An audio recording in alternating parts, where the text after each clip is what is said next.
Hello all. In the previous video, we discussed the types of economic systems and their characteristics. And also I said India has adopted mixed economic system. Now in this video, we'll discuss what are the merits and demerits of mixed economic system. Okay. So let us go for merits of mixed economy. So this ensures stable and balanced development. So mixed economic system ensures a stable and balanced development. How? Under mixed economic system, private players as well as the government involved in the production of goods and services to meet the demands of the people. So government focuses on the basic goods and services like education, health, and food security, etc. And private sector focuses on the goods which are more in demand. Okay, so in that way the government ensures, this mixed economic system ensures stable and balanced development, right? And competition between private sector and public sector leads to enhanced productivity. Yes or no? So when there are two players, public sector and private sector, definitely there will be competition between the two, and this leads to enhanced productivity, right? So and then next advantage is next merit of mixed economic system is mixed economic system gives proper scope to private individuals to coexist and contribute towards economic development. So under mixed economic system, the interests of the society are addressed as well as the interests of the individuals is also addressed, right? Yes. Then mixed economic system is important for developing countries where market forces cannot provide all the goods and services. Okay, let me explain this point more briefly. So India is a developing country, meaning the income levels of the entire society is not uniform. There are few sections of the society which are suffering from lack of incomes. Okay, and they are unable to meet the minimum goods and services.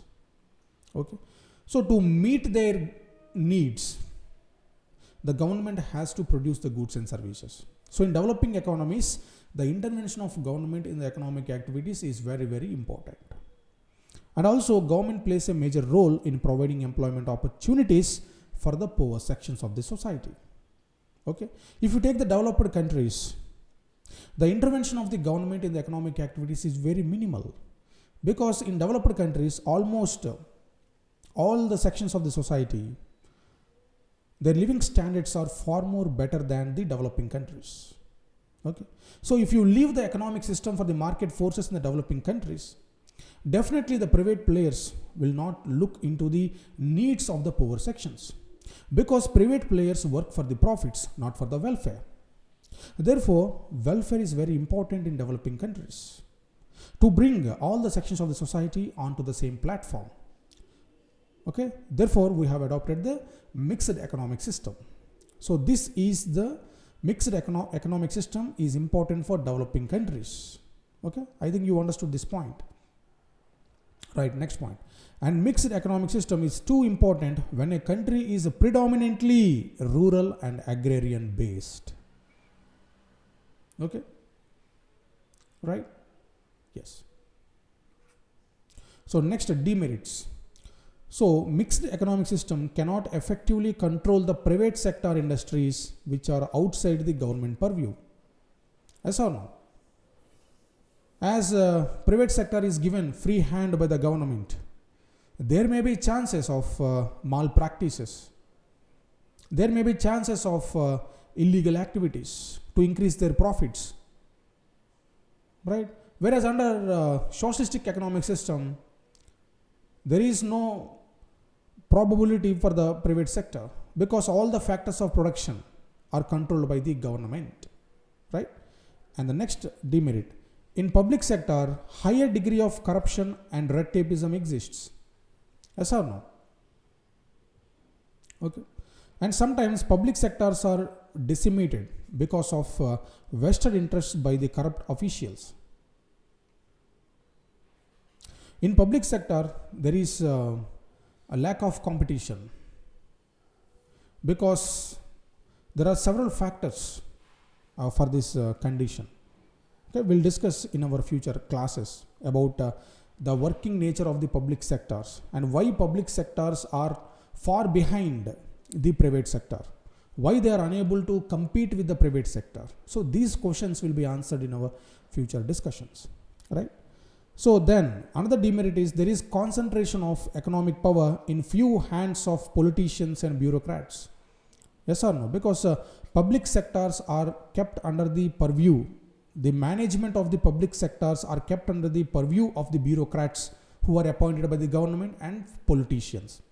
So due to huge political intervention and the vested interests of the politicians, the performance of the public sector units is declining. So this is another demerit. Okay. Currently, if you look at the public sector enterprises in India, almost 90 to 95% of the public sector units are in loss, are at loss, because of mismanagement, of public sector units, due to more government intervention in the management of the public sector units. So because of that, they are unable to adopt the cutting edge technologies. Okay.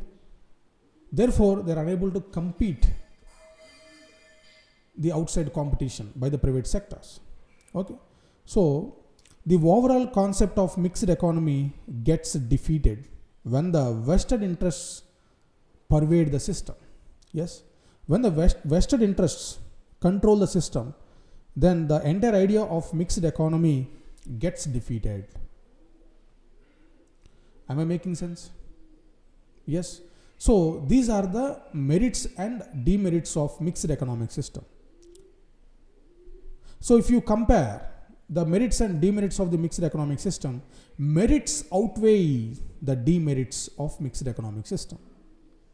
Okay, as I said earlier, no system is flawless and no system is immune from mistakes or drawbacks.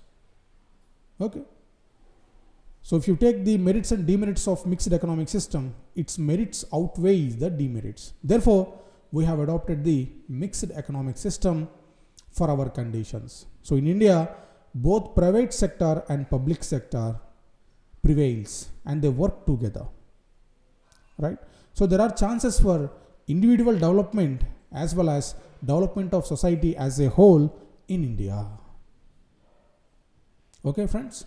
Okay, students, in the next video, we'll discuss about Planning Commission and main objectives of the 5-year plans from 1947 to 1990. Of course, the first planning period has begun from 1951.